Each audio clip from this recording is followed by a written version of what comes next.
Now let's turn our attention to Africa, where two neighbors have been embroiled in a bitter conflict for decades now. I am talking about the Democratic Republic of the Congo and Rwanda. At the center of this feud is eastern DR Congo. It is a mineral-rich region, and it has been dogged by conflict. Armed groups have competed for power in the region. Thousands of people have lost their lives, and many more have been displaced. But now there is hope for peace. The two neighbors have signed a draft peace deal. This is a provisional agreement to stop the conflict. What does it say, and what does this mean for the conflict? Our next report tells you. The Democratic Republic of the Congo and Rwanda. For decades now, the two African neighbors have engaged in a bitter feud. But now, the two nations want to end the conflict in the mineral-rich eastern DRC. Officials from DR Congo and Rwanda have held talks over 3 days in Washington, mediated by the US and Qatar. And now, they have signed a provisional agreement to stop the conflict. It looks at an array of issues, including disarmament, the armed groups fighting in eastern DR Congo,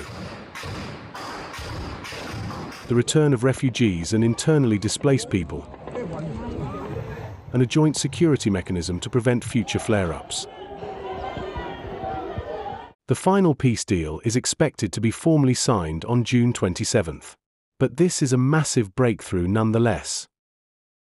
After all, eastern DR Congo has been dogged by conflict for more than 30 years.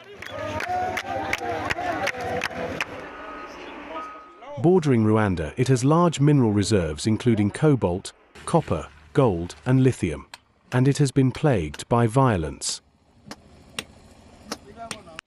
About 100 armed groups have been competing for power in the region. They have been vying for control of the potential fortunes. Among them is the M23. This is mainly made up of the ethnic group of Rwandan origin called Tutsis. M23 says it is defending the community from discrimination, but the rebel group has been accused of torturing and killing civilians.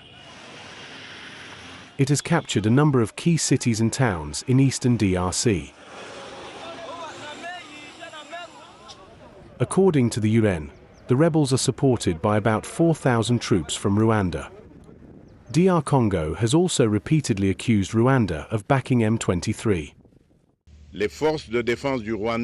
Rwanda's defense forces, in support of their M23 puppet, are continuing their terrorist enterprise on our territory, sowing terror and desolation among our populations. These acts are not only an attack on the Republic, but an affront to the history and dignity of our people. Rwanda denies supporting the M23. They insist the Rwandan military presence in the region is to defend against threats posed by armed groups. The conflict escalated earlier this year. In January, M23 captured Goma. This is the mineral-rich area's largest city. A few weeks later, the group seized the strategic town of Bukavu. And fighting has intensified since.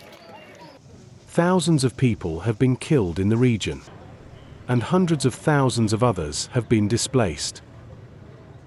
So weeks after the flare-up, worried about the loss of territory, Kinshasa turned to the US for help. And reportedly, they offered access to their critical minerals in return. Soon after, the US intervened. In late April, Rwanda and DR Congo signed an agreement in Washington, promising to respect each other's sovereignty. And now, the latest draft agreement builds on it. US Secretary of State Marco Rubio has described the move as a win-win, because it looks at a twin aim: peace and investment. After all, peace in the resource-rich region could open the way for billions of dollars of Western investment. But a lot of questions remain unanswered. For instance, will M23 withdraw from the areas it has occupied? Will Rwanda withdraw its troops from eastern DR Congo? And will the rebel groups lay down their arms?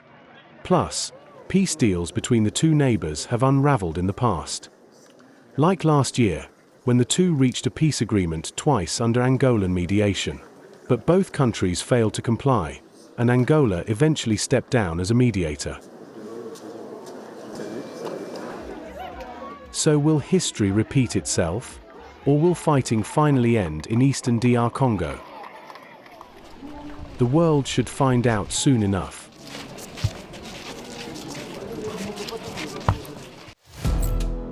Firstpost now available in 9 languages on YouTube.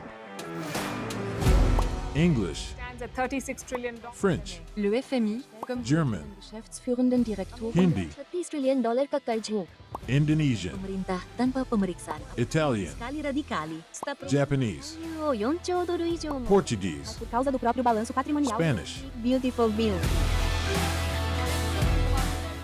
Go to Settings, click on Audio Track and select a language of your choice.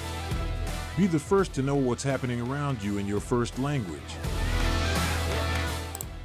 Firstpost.